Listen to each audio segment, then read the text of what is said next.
Nice fissure block coming in from Save. True to his namesake. But yeah, VPP have been on a hot streak the last month or so, I guess you could say. I think, as is the case often when these teams suddenly come out of nowhere and are like competing with the top tier 1 teams, it's kind of a question of, okay, is it sustainable? Like last ESL, we saw Viking GG. They knocked Secret out of the tournament. They had a great run. But then they kind of saw slightly a regression back to their previous form, which is being like a good, consistent Tier 2 team. Yeah, how far can this junior squad of Virtus.Prodigy go, and for how long can they maintain that pace? They've already gotten second at a tournament, their opening tournament. They just kind of cruised through until they matched into Secret. We'll see how they do against Nigma, who has certainly gotten better than they were maybe a month ago. Man, that river is ugly. Yeah, that is the not river nice. is lava, I guess. Is this the lava one? I don't know what it is, but ugh, my Dota aesthetic. Blood. Oh, blood. Okay. It's a little bright for blood, a little orangey for me. Yeah. Especially like after a few minutes, it should go more, brown. Crustify that blood. Needs to change color over time. Scabs just start forming on the edges of the river. Ah, disgusting gods. What did you put in my head? All right, we got Beastmaster and Rubik top lane up against a Bane Troll. So Virtus.Prodigy definitely drafted for lanes pretty heavily, I would say, with this last pick and the early Bane choice and such. They wanted a hero that would not get rolled over by Beastmaster. Yeah, I think that's a pretty good call. You see the Rubik to go with it, and you know it's going to be a tough lane, so kind of this Troll who's overall just going to be solid. He can very easily kill boars with the range slow into the melee whirling axes, has the mischance to play with, which is also very helpful against a Rubik who's going to constantly reduce your physical damage with Fade Bolt. So yeah, I like this. I think all three of their lanes look pretty solid. Like, I would definitely give them a slight edge as far as hero matchup in both mid and top lane. And then DM playing a bat against Morphling should be a somewhat 50-50 matchup. Yeah, Peter was saying that this is a lineup that Nigma has to operate kind of from being ahead because they don't have any save mechanisms against this bat. So if Virtus.Prodigy have coupled this kind of winning strategy with stronger laning phase, and they do get off to an early lead, this could be something that they just very easily snowball forward. But this could be our first blood here as Epileptic Kid going to get nice and close to mind control. Gets a lucky ensnare, but it wasn't really needed, to be honest. Ein is easily able to collect that first blood on a mind control. Yeah, Ein had it all along. He was hoping he could feed the kill to Epileptic Kid, but once that lift pulled him back, he just took it for himself. And a first blood on Beastmaster, not the hero the panel thought would be first blooded, but first blood nonetheless. One thing I'm concerned about, Gods, is that you did pick Troll into this Quaswex Invoker. I feel like that's got to be one of the most annoying heroes to kite you around. Yeah, I would definitely agree with that. A lot of disables control, lockdown, annoying things. The Spirit Vessel ultimately against the regen, the lifesteal that your ultimate provides, going to negate that a bit too. Miracle forced away as the Napalm stacks up. He does have a bunch of wand charges, but that's the beauty of Batrider. Offers like infinite damage up against a Morphling. He usually just, his survival mechanism is just tanking up more and more. Yeah, I think the key is anytime you go Morphling, you need to make sure you actually kill him, because with the what will probably be like constant max wand charges, he's going to have that full Agi morph into free heal. So if you do go for this play, you need to kill him. He's just going to wait for him over. Instead, they're trying to get Kuro, but man, level 1 enchant slow. I feel like this hero is going to get nerfed, and the level 1 enchant slow is probably one of those things that gets looked at. 3.75 seconds. Like, make that scale up to 6 seconds when it's max, but level 1 should be like a 2-second slow. Yeah, for sure. It is way too powerful, and this is prime reason why we're seeing Enchantress picked up so early. God damn, Save! Calm down! He is bodying all the couriers before they can even get to their heroes in this bottom lane.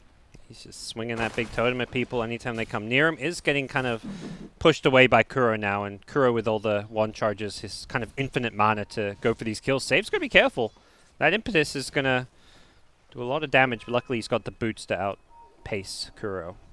Power runes are up. Nobody actually camping for that one. I thought maybe Earthshaker would. Maybe they feel like it's not as necessary in this matchup. Death Prophet versus the Invoker. Death Prophet definitely has... or rather, Invoker has options to play against this Death Prophet, right? He gets Spirit Siphon, Cold Snaps, or Tornadoes. He has lots of regen. I'm still surprised like Deathprop doesn't just go pick that up and deny every creep. Has been scouted too, like he has that daytime vision, so he knows it's there. Oh, Kuro, he gets run down, but he does manage to kill the courier with his dying breath. The courier gives more gold. 50 times 5 compared to 150. Yep. So, one gives experience. Do couriers give experience? I feel like that's a dumb question, but I don't think they do. But. I'm actually not sure now that I think about it. Weehaw, he does have the double damage. Just pressuring FN. That last shot is not going to be enough, but if Kuro had gotten in range of the impetus, they would have secured it. But I believe Courier does not give it experience. I remember looking at the Courier page because I've thought about the bounty so many times, and I remember not seeing any experience number listed. Just, I could be wrong, though. So, Nigma giving up a couple kills early on, but have got Invoker's lane back into a good place with FN being bullied away from the lane. We are very happy with the DD pickup and the subsequent farm that he got as a result. But all 3 cores on VPP side getting their farm. Similar story for Nigma, just slightly worse with Morphling getting pressured a bit. I was very confused. Saw Kuro had a Wraithband recipe, and I was just like, what the hell? That's Miracle's Wraithband recipe, but he did TP mid to try and make a play, so he hasn't delivered it just yet. FN under some pressure. He's going to throw out a Spirit Siphon. Should be fine, but it did force a lot of rotations that may net a kill here as GH from behind is caught up by the Earthshaker. A beautiful tornado connects on a 3 and does manage to get them all out of here. Now it's going to be Weeha. Run down a bit, though I think he's rather tanky, and he knows it too. Takes the moment to drop a loser spray on a VP.Prodigy. Yeah, that was 3 Spirit Siphons used. FN, that was the one thing when he got bullied out of lane, he still had all his Spirit Siphons, so often how much you can dominate your lane comes down to whether you have those max charges. So, good play by Nigma to not give up any kills to it. And they're still fighting. 3v3 around the mid lane. So, both teams deciding that suddenly things like power runes actually matter a lot more and that their side laners kind of just want some solo XP and they're A-OK. And that is a long Seb. Weeha's definitely spent his money on the Battle Pass. I don't know about you, but I've gotten to a point, it got old very quickly. The playground. Oh, yes. Like, even when I'm playing Dota, like, it pops up, I'm just, like, instantly hide it. I'm just like, no. It seems most of the players in the games I'm in do the same. There's occasionally 1 or 2, and if there's 2, then it's like, okay, they're going to keep going at it. Yeah, it's just a 1v1 at that point in time. But, yeah, most people... It's certainly one of those things that is more fun the more people buy into it, right? Yeah. Like, if you had a full 5-on-5 musical chairs one, that would be super hype. But sadly, most Dota players are only interested in playing Dota. Yeah, it's one of the, it seemed like a great in concept. I can see why Valve put it in. Was like, yeah, this is. They probably thought it was gonna be like this. It would take off. But I was like, yeah, this sounds great. And then, like you say, you just kind of get. It's not Dota. You're in a Dota game to play Dota. And I think a lot of people when they pause, like they get their phone out, they tab out to social media, Reddit, whatever it may be. At least Mind that's Control's bodying this one. Weeha's catching up. I appreciate it because it does give us something to talk about during the pauses if the players do it. I can see why, particularly for pro games, like kind of, especially in a serious game, you want to focus on your next move. So yeah, for sure. Playing some mini game. Pauses is easy to lose track of where you're at in the game, the momentum that you're feeling. 1st to 10, 8 to 6. 8-7. Oh. They're not going to get a chance to end it. Fight me. That's the other thing, you're playing this mini game, you're having this hype standoff, and suddenly. Oh no! They should have kept the pause going just to get to the 10 points. We had a chance to make the comeback. If he swept the field and got all 3, he would have won. We're no longer just Dota commentators, Cap. We're mini game commentators. Finally, chance to show off my commentating abilities in other games. Somebody hire me. Back at mid. Kuro getting a nice little D-ward off, finding some vision control. And they've got that ward behind the tower, which I don't know if I knows is here. He's got a sentry. We'll see if he has any idea. Oh, he just got it. That was close. So we'll see what the team's next moves are. I think for Nigma, it's very much you want to create space for the Morphling rather than play around him. So for now, Miracle's going to be playing in the jungle since he does not want to lane against Batrider. But once his team free up some space, he'll see what lane he can find. I always find it nice dodge with the Nightmare there. Still cost him a hefty amount of mana, though. This Nightmare is not cheap. So Ein a bit low here, trying to catch up to Kuro. If they get the right kind of Fisher block, or if Save even just catches up to hit the Enchant Totem, might be able to get a stun. FN being threatened here is going to pop the Exorcism and turn onto Kuro, finish him off. Had a lot of stick charges there, but he will inevitably be run down here for a third kill. Virtus.Prodigy. Yeah, it doesn't look like they're going to be able to use this Exorcism to do any tower damage. Instead, FN just hitting some jungle creeps with it, which, you know, considering where he is, makes total sense. And Epileptic Kid continuing to farm in this top lane as well, so potentially could make a play in this top lane, but doesn't look like they want to mess with Mind Control, who has hit level 6. Epileptic Kid didn't see it initially, but he did put a bounty out on Kuro's head, then tipped him during the pause as well. Got a bounty put on his head for it. Look at that. What a nice man. He found the jelly. Didn't take any of the charges. Actually sent it back to base, which, you know, you can't apply it globally, but apparently he didn't want to mess around with that. But at least he didn't take a charge. He said, I'm a troll. Yep. It's all good. I don't need that regen.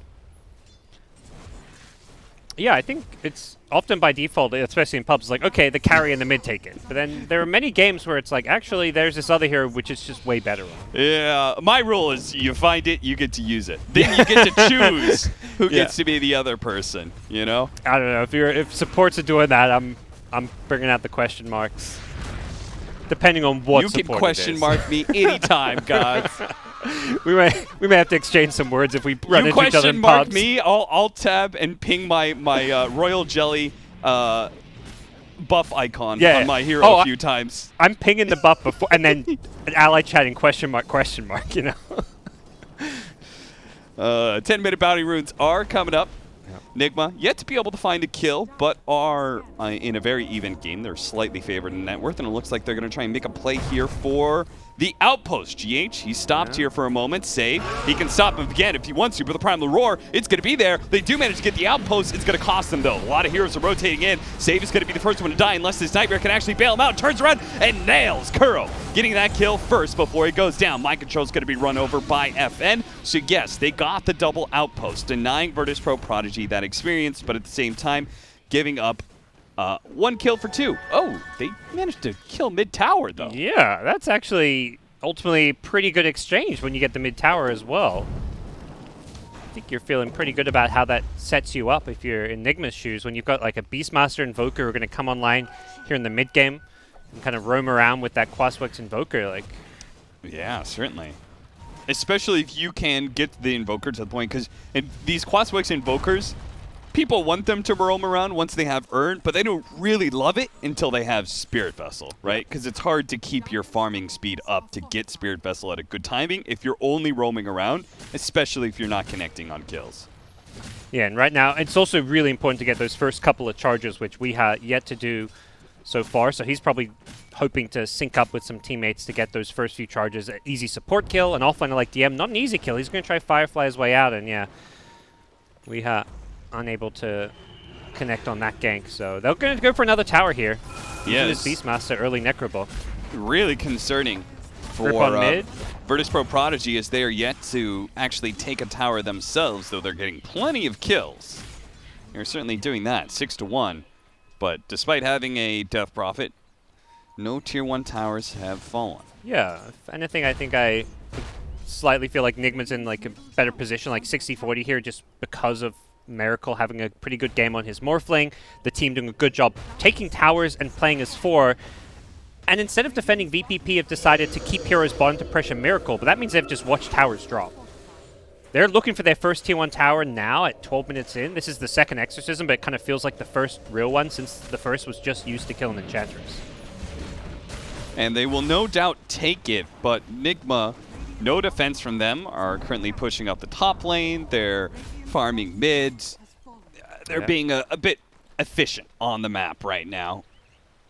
Yep, playing 2 of the 3 lanes plus jungle, and on the Dire side, they had both Troll and Death Prophet pushing a tier 1 tower, so their 2 key farmers were playing in the same lane. But with a Batrider boot to travel, they can at least be fairly efficient around the map. Batrider, though, his Firefly's on cooldown. Gonna try and get him at the Primal Roar, and they stick the Borers on him with 1 TP, though. Save is able to kind of push those heroes away. They end up farming some Necro Books and Boars, so no kill, but good pressure, forces that Shaker rotation. Weeha's going to find a courier top, and just making himself known that he's up here. Again, it's like, let's force heroes up here so Morphling can have a freer game. Miracle's just being relegated back to the jungle. Ideally, he wants to be farming lanes as well as the jungle and taking that tier 1 bottom tower. A few times he's tried to push this wave up to the tower, but every time he's been met with several heroes. Ein screwed up. Ein screwed up real badly. Oh, what happened? He just gave away Fiend's Grip. The cooldown is almost off on Fiend's Grip. So he used Fiend's Grip a long time ago. Maybe he died and then, you know, never casted Nightmare on himself in the fountain or anything like that. And now GH can potentially make some moves. Prodigy, they try and make the moves themselves up here in the top lane, but couldn't quite catch Nigma. Yep. And much to Weeha's glee, he blasted away. GH is now going to turn that Fiend's Grip onto Ein, re-solidifying the fact that Ein goes, yeah, I screwed up. That level 1 Sunstrike, probably not even worth the mana for Weeha. Yeah, seriously. They are going to catch him with the lasso here, pick up GH, and maybe run down Kuro as well. Now, he does manage to steal Firefly, but couldn't really get away. It looks like Kuro's going to be bumped around enough that he is unlikely to escape. The heal is not going to be enough to outdo the damage of the Firefly. Yeah, I think it looked like a really deep place for Nigma supports to be, and in some ways, okay, is it worth killing a Bane for both your lives? But by forcing everyone to rotate to them and dying, they're taking a tier 2 top tower, so it's very calculated from Nigma to pull the entire VP team to the bottom side of the map and free up this Beast and Invoker who haven't left top lane. They've just been camping up here, making themselves known, and VPP have been unable to defend their towers this game. Yeah, I don't know about you guys, but I have a hard time reading this timing that is like outside of the laning phase, but before the mid game. You know, I look at Prodigy's lineup and I'm saying Batrider, Death Prophet, Earthshaker, like, oh, they're the ones going to be pressuring towers with their team fight and natural presence, but it's Nigma who have been doing that with few items and just kind of like constant small little excursions on the 2 sides of the map. Yeah, they're going to lose another support here, it seems, but they're okay giving up these supports for the most part. It does start to add up a little bit, but once again, it's the double supports. I think the key thing is just like how free Mind Control's game is. Like, he's able to just keep this top lane pushed out. Anytime he feels threatened, he'll just push with his summons, and there's no real good catch for him if he sees you coming with the Hawk. Tornado EMP looks to be able to slow down this push in the mid lane. It does burn Epileptic Kid out of his mana. Yep. So it makes fighting a little bit harder, but Beast is on the tier 3 top. Jeez. They're really not backing down. He has his Necronomicon up, too. Yeah, he's waiting for the courier with the Necro 3. And, yeah, you got to defend this one. Luckily, the Necro 3 wasn't there. If that was summoned, that tower would be like half health. Yeah. Well, they finally do get that mid tower at least. Prodigy are taking some map control back, even if it costs them some of the health on their base towers here. Yeah, a bit surprised to see DM on Bat not going for this blink after the boot to travel. Looking for more team fight play, but you're being ratted right now, kind of, by the Beastmaster. And I think having the catch is crucial. Yeah, certainly with between Beastmaster and his long-range disable and the Invoker, right? Also being able to kind of push back against you. It feels like you need to be able to instantly get on top of them, because if they see you coming, they have plenty of options. Boy. Yep. They really gotta, like, with emphasis, start pushing out this top lane. Maybe even root out the Beastmaster by smoking up to that top lane and catching him somewhere. Agreed. Maybe they're waiting for Save's blink, and the call is, okay, Save will eventually get a blink, then he can hunt Mind Control a bit. Fissure will prevent DM from getting gone on there, but yeah, the few times they tried to kind of weed him out, it was like Batrider and a few others ran at him, but he just let his boars die and kind of slow down the Batrider. The Weeha Invoker was there with the Ice Wall as well to stop any kind of chase, so Nigma just playing the map better. They don't care about kills. Alacrity on a Morphling. Yep. So full agility he goes, though that is pretty low level alacrity. A lot of attack speed. A lot of attack speed, no not damage. much damage. Plus 10 damage. Yeah. And with the Beastmaster Aura plus the 70 attack speed from alacrity, Miracle hits pretty damn fast. Yep, and Kuro takes it up for them because he does have his ultimate. Yeah, I feel like this Troll's going to have a hard time this game because this early E-Blade combined with the Invoker tools that you mentioned, how good they are for kiting Troll, it's going to mean that he probably has to play around like a late game BKB timing. And with the Battle Fury queued up first, it's going to be like Battle Fury BKB before he can even fight. So it does seem like VPP may be playing a very slow-paced game. Even though they're up on kills, they just can't push out at all. Miracle goes for the kill. On to Ein.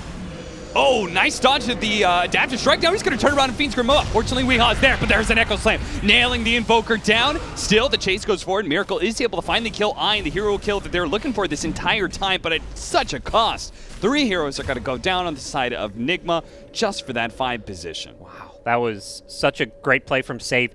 The Morphling just waves in, and I watch his first fissure he uses. We might see it again in a replay. He just ignores the Morphling.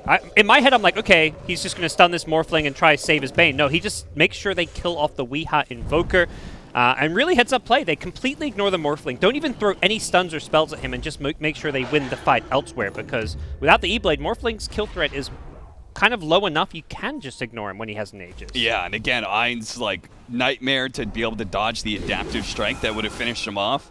Very clutch play by him. So Virtus.Prodigy showing that they make some fast moves in these team fights. Still 13-3 to their favor with a very slight net worth lead, though we are about to complete E-Blade for the Morphling. He's getting it just now. Okay, we'll see it again here. The Cold Snap and the Nightmare. It just takes Miracle too long to kill the Bane, and then even the grip, it forces the Invoker to tornado the Bane. And of course the Blink Echo Slam was perfect from Save, making sure he goes on the key target, the Invoker. Felt like a bit of forced timing too, because if he had an E-Blade, right, that would have been really simple. Wait for him, yep. Boom, boom. He either dodges it with Nightmare or he's dead. It's all like a guaranteed +1 kill as well. Even if he, let's say, doesn't use on Bane and the same thing happens, well, he still has the E-Blade to kill a second hero, perhaps. So yeah. The fight looks very different with an E-Blade in the mix. 20-minute bounties. TP coming in onto this outpost. Save wants to make sure they keep this experience this time around, and maybe they will do it. That does successfully go off, so they get the experience for that, but Save dies. Immediately, a smoke up from Nigma. They see this as a big opportunity. The Earthshaker, who was the biggest rebuttal that Virtus.Prodigy had in the last fight. No Echo Slam and dead for 20. Yeah, they still have a 2-minute window with this Aegis, so they're trying to force these fights knowing there's no BKBs. They see FN's got one queued up with the Ogre Axe, and Epileptic gets Tornado EMP, everybody else behind Epileptic hit Wow. another Nightmare that dodges the Ethereal Blade shot. He's Primal Roared up. Does he have an opportunity to get off his ultimate? He's going to be chain stunned into the telekinesis. Now the Fiend Script goes off and he finally gets it off. Doesn't even need He ulti. just goes down immediately. An Epileptic Kid, well, he's probably going to have to pop it now. The Necronomicon's going to be able to finish him off otherwise. He is able to stay alive. Kills the Necronomicon minions. FN does manage to chase down Mind Control. They're looking to be able to slow down Miracle as well. Miracle, he can morph up to strength as much as he wants, but there is far too much damage. They're going to Echo Slam to make sure he doesn't get out to the river. An opportunity to escape denied. 4-15 now as Virtus.Prodigy begin to stretch their lead. They're just team fighting so damn well. A lot of it is, of course, their drop, but just individual players in these team fights. The Ein Nightmare saves, second fight in a row, he makes a nice play with it. And Shaker just getting off all his spells in a really effective way as well. Weeha just struggling to have the same kind of impact, and I think a big problem is just being his lack of Spirit Vessel charges in a lot of these fights. He did have one at the start here. This is the first fight he actually had Vessel charges, but this Troll, they just didn't have the damage to bring down in the end. Again, Ein, clutch plays, man. The Nightmare to dodge the Ethereal Blade shot. That very 100%. It would have killed Epileptic Kid, right? Because he was stunned for so long afterwards. Yeah. Then he turns, gets to the Fiend Script to stop Miracle from finishing him off, finishing off the Troll with just the right clicks. This young captain, this young 5-position player, Virtus.Prodigy, has come out of nowhere and is Certainly showing why he's on a Tier 1 team. Yeah, I think it's games like this that should really give people a lot of faith in VPP to remain consistently competitive with top teams, because it's not just like some strats or some meta thing. They're just playing damn well as individual players and as a team. So it does suggest that they're here to stay. Nigma, though, not backing down, smoking for a third time here and getting aggressive. The last two attempts have not gone well for them. This one, they pop a ward inside the base, go for FN. He turns around, pops his BKB Exorcism, looking to be able to get that kill. Yule Scepter to be able to stop the TP away, while Troll is kited around by Mind Control, but eventually he'll be run down by DM. A buyback here from Ein to make sure that everything's going to be okay with this fight. And it should just be easy pickings from here.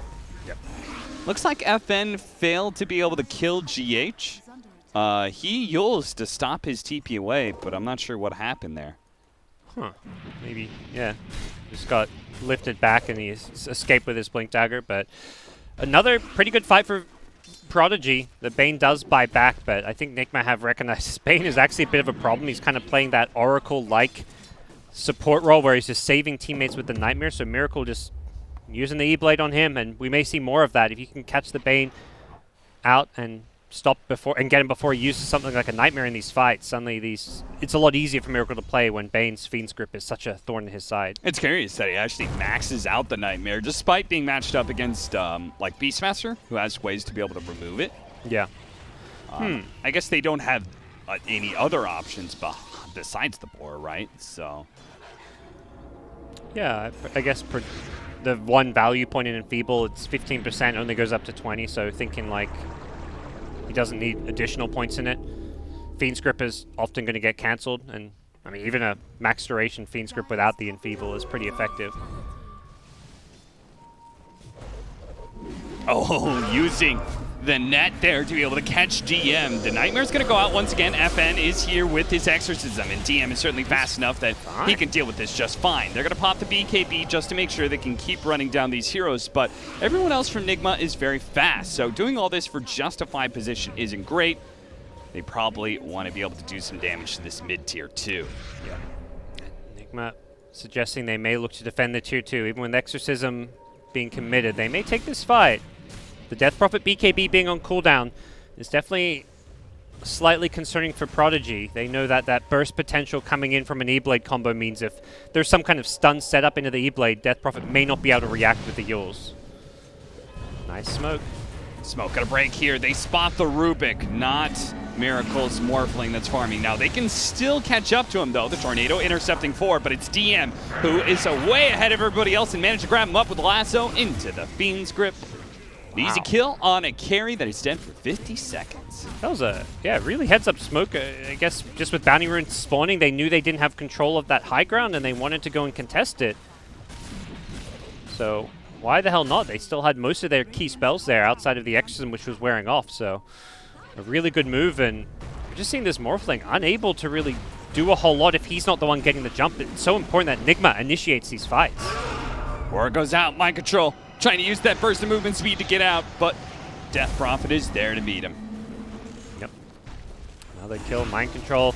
He's done a really good job pressuring this lane, but anytime he's tried to fight and find pickoffs for his team, it's often led to a VP.Prodigy turnaround.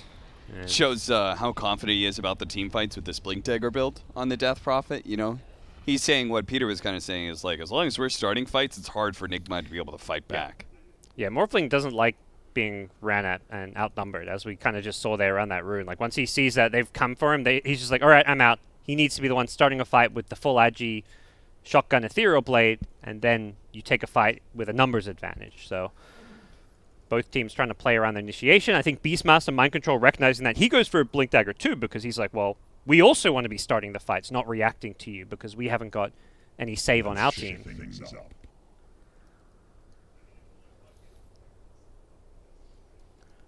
Do you think Nigma's doing the right plays by like being super aggressive with their smokes? Like, it doesn't seem to matter that they lose a fight. They just like go again, go again, go again. Do you feel like their lineup is on a timer of sorts, or what is it about? Why is the reason that they keep on going for these aggressive smoke plays? I would say it is a timer of sorts. It's not like we can't win late game, but it's very much this fast E-Blade with Aegis was meant to be, relative to VP.Prodigy, one of their strongest points of this game. Yeah. Like the power of their lineup it's always going to be relative to what VP.Prodigy have going for them, and it's pre-BKB. It's before Troll really came online. It feels like now Troll with this SMY to go with Battle Fury is kind of online, and they can't deal with. Oh, now he's got BKB, so he's definitely impossibly dealt with. But the pre-BKB timing was, I think, probably Nigma's best chance to take control of the game, win fights, maybe find a way to break high ground. They just kind of got outplayed, and Prodigy were ready for it. He's about to be level 22, which is where you get the 30 damage talent, or the 20% evasion, which I assume he goes damage just because I'm not sure how much value evasion has in this game. Maybe it's okay. DM. Certainly nobody that wants MKB on the side of Nigma, but at the same time, they are very reliant on their magic damage, which is completely countered by that BKB. Yeah. And I think the problem now for Nigma is that things have fallen apart, and you probably have to now double down on the split push that we saw earlier. They have, I imagine, no intent of trying to fight into Prodigy's team fight with the BKBs and what's now to be an Aegis and Cheese. They scouted it with a Sunstrike, and are headed that way with a few heroes, but I don't see them. Yeah, they're not getting in there in time. Aegis and Cheese.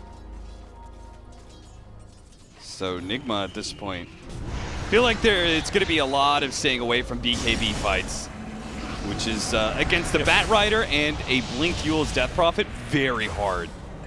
It's going to be a game where Prodigy probably just start racking up the kills on these split-pushing heroes, but at the same time, Nigma just have to keep going for the split push. Beastmaster, Invoker just have to try and remain a step ahead of Prodigy's catch, but that's always tricky to do.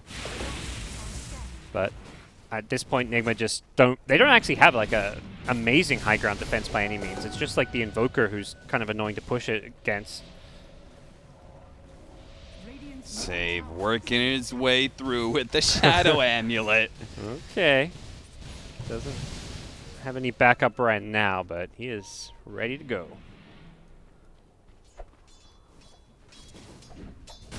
I mean, once they get Basher, if they still keep a very high-level BKB, if he can get full-out Abyssal Blade, I think VP.Prodigy just ends the game. Yeah.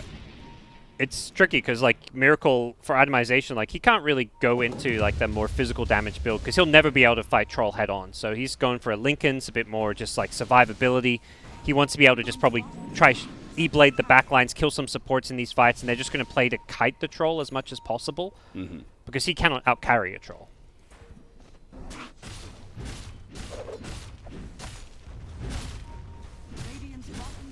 Well, here he goes.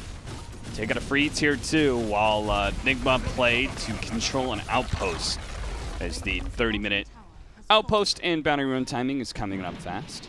Yeah, this time it's VPP who are controlling the majority of these lanes. They've got both mid and bottom in a good place. They're now going to threaten the high ground, which is the best way to sometimes deal with split push. Is just force them to come back and defend. Create a scenario where you can defend the split push while breaking high ground. Similarly, Nigma thinks it's a good idea to go high ground themselves to try and force the pressure off of bottom lane without taking a full team fight. It does always come at a cost. This is not a lineup that is going to be able to split push without getting having some casualties. Yeah, I think ultimately mind control there. He dies, but he saves bottom Rex in a sense. Like if he's not making that play and willing to just threaten high ground and feed essentially, that you're losing bottom Rex. So this is a game where he's probably going to end with a pretty ugly looking KDA, but ultimately that is his job at this point. If Nigma want to have any chance to win this game, it's going to come from constant lane pressure. Ooh, that double damage. Epileptic Kid looks super scary. They need to be able to tornado that off him, dispel it away now. But Weehaw tries to slow him down with the Ice Wall. EMP goes out. Okay, he's burned out of mana. That's not terrible. But they can kind of make him useless at that time. Still have to deal with FN, though. That Exorcism doing so much damage to the tier 3. Almost dead. Yep. I'll back off for now and reset, so that's going to mostly stall out this Aegis. He's got a minute and a half left, but that's how long they're going to have to wait for Exorcism, more or less. So there's not going to be another chance to try push high ground with Aegis and Exorcism.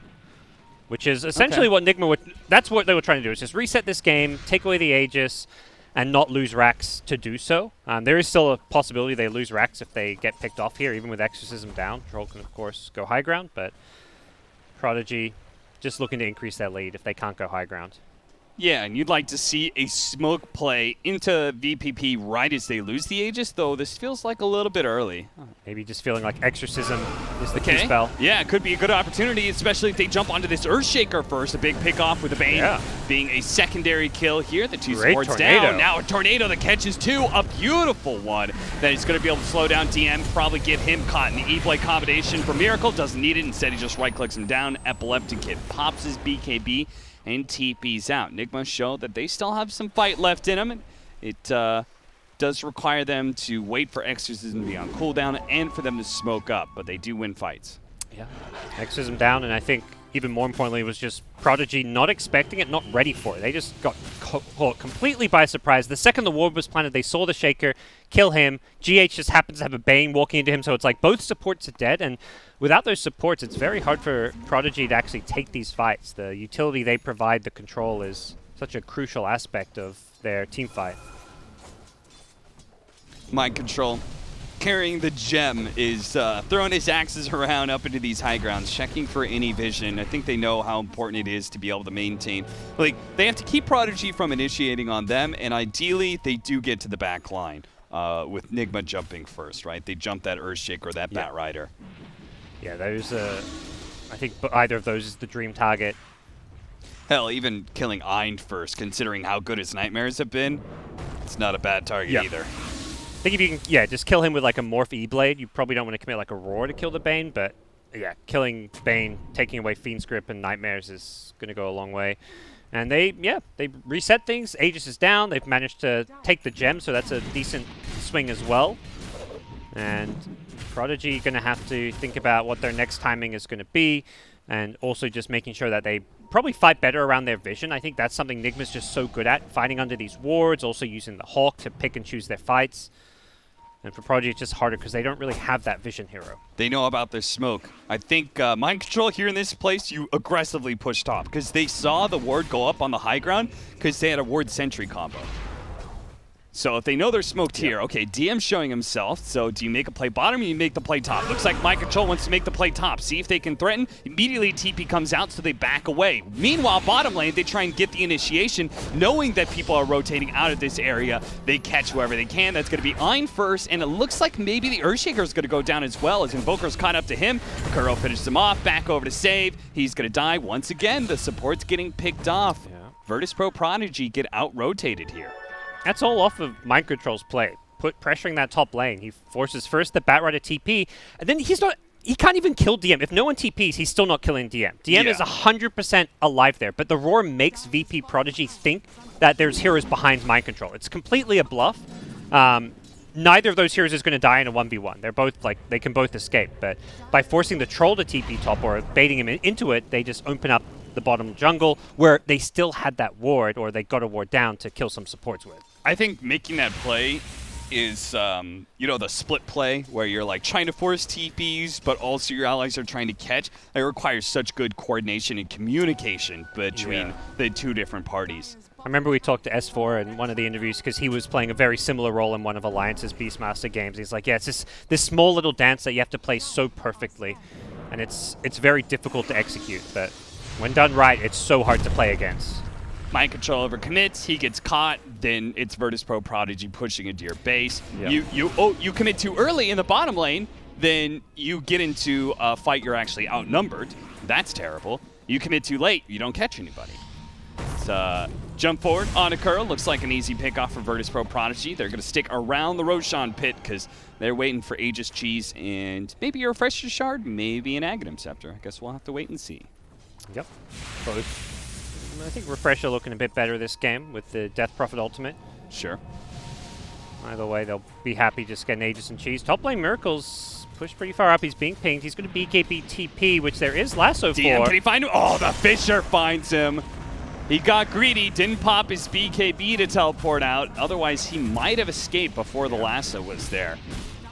Yeah, tough game. He completes the Linken's gives up his buyback gold for that one. I guess he's not worried about any kind of a high ground push coming with Roshan being the focus for Prodigy, but you're playing against Spain and Bat.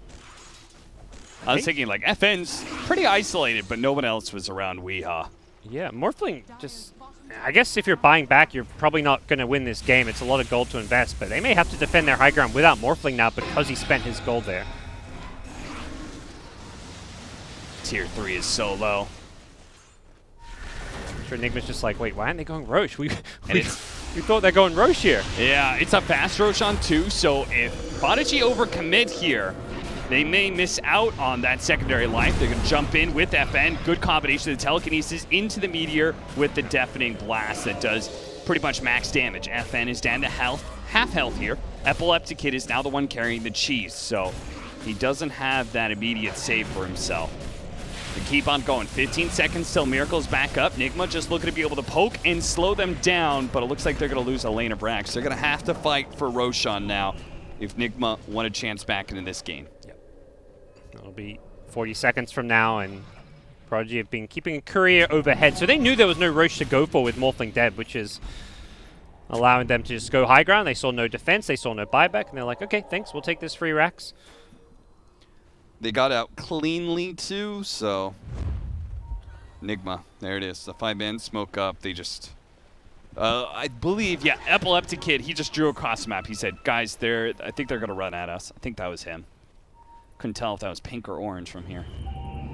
Smoke up from Prodigy side. Epileptic Kid, he runs right into him. They managed to get the lasso, though, onto the Invoker. They immediately Bissa played him, and it looks like he's going to die nice and quick with Miracle trying to jump in to be able to save the Invoker, but he was met by save. Such quick reactions from Prodigy gives them the advantage in this team fight. Nigma are forced to full out retreat. They've lost the Invoker, and Kuro, who's still stuck inside the pit, may get out. Gets the high ground. Some of his team is here. Fisher block from GH, but Fisher block from Save. And Kuro will finally die, 2 dead, and a free Roshan for the taking.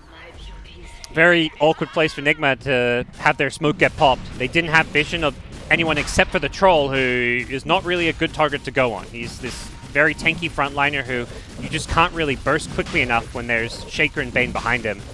They want to get the supports or the Bat Rider. And Invoker's just like, okay, I have the low ground and my smoke just popped and there's no one for me to use spells on, so he just gets instantly blink lassoed and blown up. Yeah. Jump in, try and steal it. Mind control, looking to be able to make the play here. He got the Aegis. The stolen Fisher from GH stunned up everybody from Virtus.Pro. He actually got the Refresher Shard as well as the Aegis. Nice. Well played. Epileptic pops the cheese. He's got the double cheese, so I guess why not? And you can't... one of the things when you stack those cheeses, you can't actually split them apart, so it can be a bit annoying at times, but... yeah. He was just trying to frantically pick up whatever had dropped that was left, and... Look at Kuro. Trying to pull the creeps, keep up the backdoor protection, pull them away. Meanwhile, GH Top trying to do something similar. He's going to get lassoed. And he has the gem, too, so... Nice. Reclaim for Prodigy. They'll get it back. Tier 4 items are here. Timeless Relic and Minotaur Horn, found by Miracles so far. Prince's Knife and Ninja Gear for VPP. It looks like they managed to snatch away some bounty runes too. We'll see it again here. Had the Hawks, had the vision, so he knew the timing for this. Kind of went a little early almost, it looks like, despite having the vision, but Rubik with the fissure play. Do you think he went early because he knew he was going to get Yules? That would be wild if that was the play. Yeah, I'm not sure. I feel like if you just go as it dies, you just try Blink on top of it. Maybe he went early to try and use Blink and then roar the Troll while the fissure from Rubik that could be kills it, yeah. Roshan. Because it looked like the plan was to use that fissure there regardless.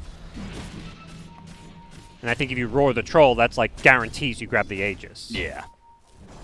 Either way, it works out for Nigma, but is it enough to stem the tide here? Is it enough to stop Virtus.Pro Prodigy from going high ground? It's not looking like it. He's got the leveler. Save.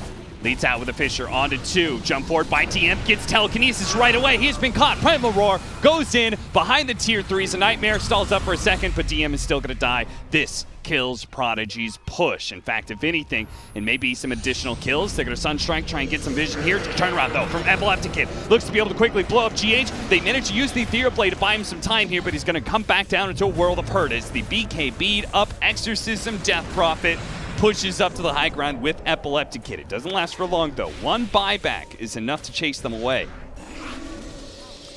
Yeah. Probably not feeling as confident as they'd like with the Aegis being sniped, and Epileptic Kid does have the status resist from both SMY and Satanic, which is normally where you feel you can go high ground without an Aegis, but respecting the buyback, and they're going to wait for the Bat Rider to come back into the team fight. I think Bat's probably going to learn from that fight that he may have to BKB before he blinks in. Very fast fingers from GH with the lift, catching him before he uses the lasso there, so could see a change in how he approaches these team fights.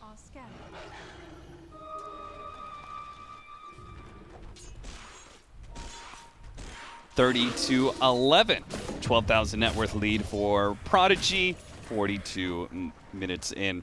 Feels like Nigma, once again, they just kind of like are stuck with kind of catching heroes when they're out of position, but not fully confident in 5-on-5s. They have to like force out BKBs or force out Exorcism, then back up, re-engage when they're down. Yeah. It does seem like a game. They just haven't got that late game power. Like the Beastmaster is just more of a kind of split pushing threat, morphling with his item build, going for BKB, and Lincoln's is feeling more like this semi-utility hero, like utility carry in a way. Of course, he is packing a punch. We saw in that last fight with Alacrity BKB. He absolutely shredded the Bat Rider, but he does not match up to the Troll Warlord. And probably will not at any point, so they're going to have to rely on kiting the Troll using the Invoker as best as possible.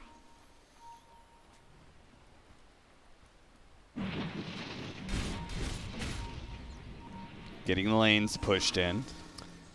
Yeah. Prodigy just trying to constrict the map control more and more. There's no obvious objectives right now. No runes, no outposts, no Roche, so it seems like Prodigy's just like, okay, we'll get this last tier 2 so that we find ourselves pushing through mid. We can go for the mega creeps in both top and bottom lane, but not sure if they're going to be fully committing to this high ground push or not. Part of this is just forcing back some of those split pushing heroes, like they're going to see Beastmaster top, and that may incentivize them to try and make a play here. Jump forward once again. DM popping his BKB, looking to find the initiation. The Undusk actually allows GH to survive a little bit longer, but it makes sure he dies because he has no buyback. They know it too. Morphling, he's been caught up, chain stunned up by the Earthshaker, and he goes down. Does have a buyback though. Epileptic Kid has already blown his ultimate here. They're going to go next for Kuro. He's trying to just push forward. Does manage to root up the Invoker. Kited round by the Ice Wall. Just continues to push through. Gets a bash. A Hex up now onto the Invoker. Invoker dies. Another buyback. 3 of them going through for Nigma. Can they finally turn this around with this many numbers? Surely they can win a fight. Miracle trying to finish off Ein. Finally does manage to do so. The Epileptic Kid, though, they've got to be able to kite him up. He managed to Abyssal Blade up. Oh, that strength. It doesn't seem to matter. Miracle drops so low, but he does barely get away with the waveform. But now the scythe being used up on the Invoker underneath the tier 4s. He will fall. No buyback for him.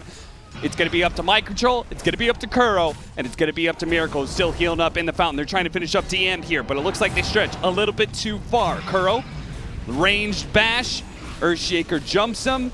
Miracle just now getting up to full health, but now it's a 2 versus 5 with the tier 4s under assault here. And a glyph to try and reset and see if they can find an opening here. They just don't have the answers for this Troll. It's kind of got to that point where he's just too farmed to fail. Even when his BKB was down, he still had the support from like the Lotus Orb of the Death Prophet, getting rid of some silences. Popping his BKB, his Satanic is up in 3 seconds time here. Maybe a small window, but they jump first. They immediately grab on a Miracle. Long range Fisher into the scythe, a chain stun combination that will end the game. Virtus.Prodigy take game 1 in 45 minutes, but it felt